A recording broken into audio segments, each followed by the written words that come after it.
Hello everyone, Minute Plus Meditation, Monday, March the 14th, already halfway through March. Okay, I'm just going to pick out certain lines from the first reading here from the book of the prophet Daniel. He says, I, Daniel, turn to the Lord God to seek an answer by prayer and supplication with fasting and sackcloth and ashes. So Daniel's doing serious penance. But then just catch the way the prophets, Daniel is sort of typical of the way the prophets pray. He says, O Lord, but open shame on this day falls on us, the people of Judah, the inhabitants of Jerusalem and all Israel. That just gives an indication of how the rest of the prayer flows. To the Lord our God belong mercy and forgiveness, for we have rebelled against him. What I want to note is, first of all, Daniel does serious penance. Do you and I do serious penance? Or do we just, because of our comfort-loving society or culture in which we live, we don't really take it seriously? I'm not saying harm yourself. Daniel didn't harm himself. I think he lived to a pretty good old age considering the time in which he lived.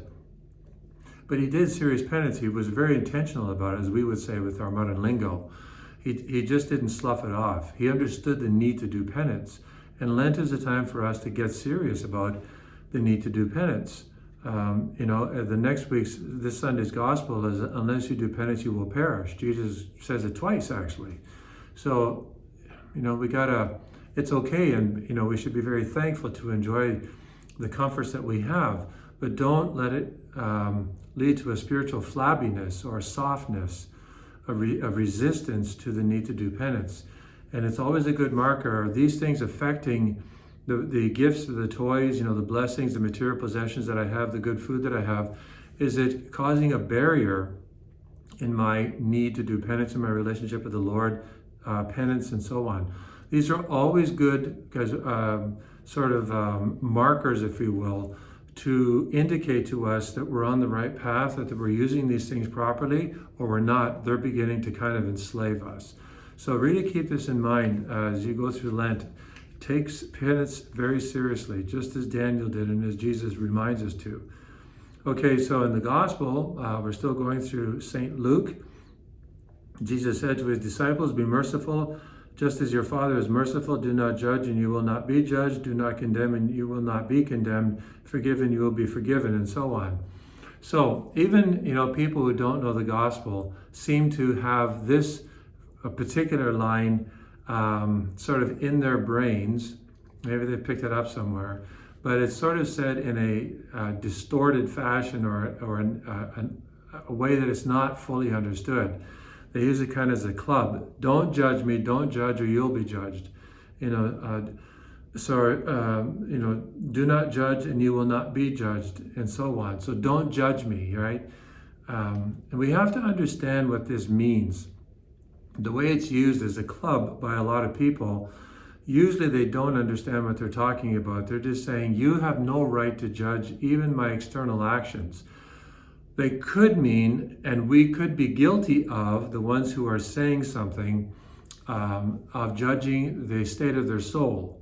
That could be what they're feeling. That we're actually not just doing the actions or assessing the actions, but actually the intentions of their interior life or the state of their soul. We have no right to do that. Only God has the right to do that. Only God knows if somebody ultimately, if they the degree or the intentions, if you will, how much they have acquiesced, what is their degree of guilt. Only God, the Creator, knows this.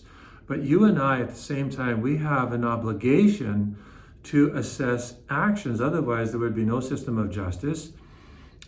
People could do whatever the heck they want, and they wouldn't be held to any standards. So, an example, the kids come home and they're sleeping with somebody or cohabiting and they want to sleep in the same bed. Parents say, no, don't judge me. No, it's actually our house.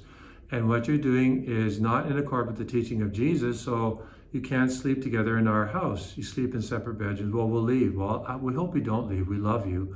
But, everybody demands that we genuflect to their ideas. And we have to say, no, this is not what the teaching of Jesus is all about. We have to stand up and be faithful to what we believe as Christians, as Catholics. So remember this, and hopefully it will help to serve as a guide in some very difficult situations, especially when it's family or when it's, really close friends. God bless you.